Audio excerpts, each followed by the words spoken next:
ये बात है 22 दिसंबर 1964 की, जब यात्रियों से भरे एक पैसेंजर ट्रेन रात के समय पटरी पर दौड़ रही थी। बाहर चारों ओर घना अंधेरा छाया हुआ था, साथ ही तेज हवा चल रही थी, जिसकी वजह से बारिश की बूंदें खिड़की से होते हुए ट्रेन में बैठे यात्रियों के ऊपर गिर रही थी। वे आपस में बातचीत कर रहे थे। कोई मौसम के बदले मिजाज पर चर्चा कर रहा था, तो कोई मौसम का मजा ले रहा था। लेकिन किसी को नहीं पता कि ये ट्रेन और उसमें बैठे यात्री अपनी मौत की ओर बढ़ रहा है। तभी अचानक से ट्रेन को एक जोरदार झटका लगा और पूरी की पूरी ट्रेन समुद्र में समा गई। यकीनन यह बात सुनने में किसी फिल्म के कहानी की तरह लगती है, लेकिन ये कोई कहानी नहीं बल्कि भारत का सबसे दर्दनाक और पुराना इतिहास था, जिसकी वजह से रेलवे ब्रिज समेत स्टेशन और ट्रेन सब कुछ समुद्र में बह गया। तो आइए उस काली रात की घटना को विस्तार से जानते हैं। दोस्तों, वीडियो में आगे बढ़ने से पहले वीडियो को लाइक जरूर कर दे। तो चलिए शुरू करते हैं। 15 दिसंबर 1964 भारत ने साउथ अंडमान सी में बन रहे लो प्रेशर एरिया की पहचान कर ली थी। इसका मतलब ये था कि बारिश और तूफान दस्तक देने वाली है। हालांकि इस बीच ट्रेन और अन्य यातायात साधनों की आवाजाही जारी थी और सब कुछ बहुत सामान्य लग रहा था। ऐसे में जब train number 653 Mandapam railway station से धनुषकोडी रेलवे स्टेशन की ओर रवाना हुई, तब तक किसी को यह खबर नहीं थी कि 45 किलोमीटर प्रति घंटा की यह मध्यम हवा जल्द ही एक बड़े चक्रवाती तूफान का आकार लेने वाली है। फिर अचानक मौसम ने करवट लेना शुरू कर दिया। तेज तूफान के साथ बारिश भी होने लगी। 21 दिसंबर को ये तूफान और भी विकराल रूप लेने लगा। 22 दिसंबर 1964 को श्रीलंका से उठा चक्रवाती तूफान 110 किलोमीटर प्रति घंटा की रफ्तार से दक्षिण भारत के धनुषकोडी की ओर बढ़ रहा था। पंबन आइलैंड से टकराने के बाद इसकी रफ्तार बढ़कर 280 किलोमीटर प्रति घंटा तक पहुंच गई। 22 तारीख को शाम का वक्त हुआ होगा, जब विनाशकारी चक्रवाती तूफान के कुछ घंटे पहले ही आर सुंदर राजन, जो धनुषकोडी रेलवे स्टेशन के स्टेशन मास्टर थे,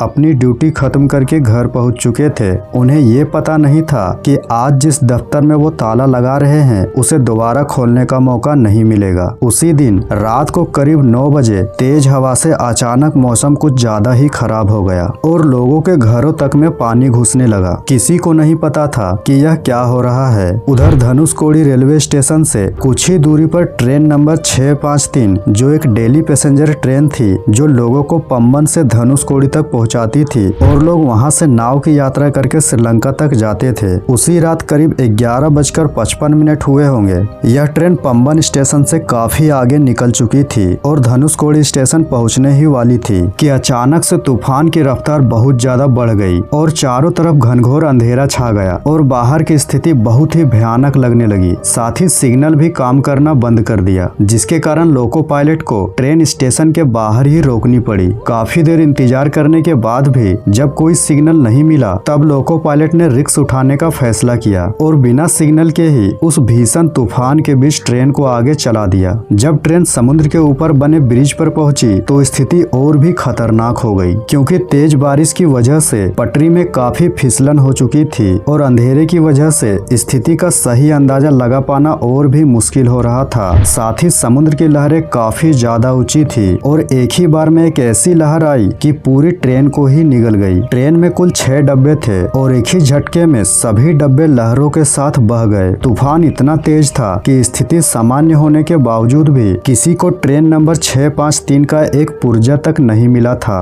रेलवे आंकड़ों की माने तो करीब 110 लोग और 5 रेलवे कर्मचारी उस ट्रेन में सवार थे। ये सभी उस भीषण तूफान में कहां गए, इसका अंदाजा लगा पाना भी बहुत मुश्किल था। कई आंकड़े ये भी बताते हैं कि कुछ पैसेंजर ऐसे भी थे जो बिना टिकट के थे, तो उनकी भी संख्या काफी हो सकती है। इसलिए कई लोग ये भी कहते हैं कि इस दर्दनाक हादसे में मरने वालों की संख्या 180 से 200 तक रही होगी। समुद्र इतना विशाल है कि उसमें बहने वाले ट्रेन और यात्रियों का कोई नामो निशान भी नहीं मिला। वह तूफान इतना जबरदस्त और विनाशकारी था कि उसने ट्रेन और यात्रियों के साथ धनुषकोडी रेलवे स्टेशन का नामो निशान तक मिटा दिया था। लेकिन उस तूफान का असली दर्द तो रामेश्वरम समेत धनुषकोडी में रहने वाले लोगों ने झेला था। बताया जाता है कि उस साल आने वाला तूफान इतना तेज था कि उसने घंटों तक दक्षिण भारत में तबाही मचाई थी। इस चक्रवाती तूफान में 2000 लोगों की जान चली गई थी और अकेले धनुषकोडी में ही 1000 से अधिक लोग मारे गए थे। कहते हैं कि भारत के तट पर कर आया यह बहुत बड़ा तूफान था, जिसके निशान आज भी आपको धनुषकोडी में देखने को मिल जाते हैं। उखड़े हुए रेल के ट्रैक, स्टेशन और खंडहर में तब्दील हो चुके घर इस दर्दनाक हादसे की कहानी बयां करती है। इसे भारतीय रेलवे के इतिहास का सबसे दर्दनाक हादसा माना जाता है, जिसकी कहानी आज भी लोगों के रोंगटे खड़े कर देते हैं। तो दोस्तों, आपको ये वीडियो कैसा लगा कमेंट करके जरूर बताएं और साथ ही वीडियो को लाइक और चैनल को सब्सक्राइब जरूर करें। तो मिलते हैं अगले वीडियो में।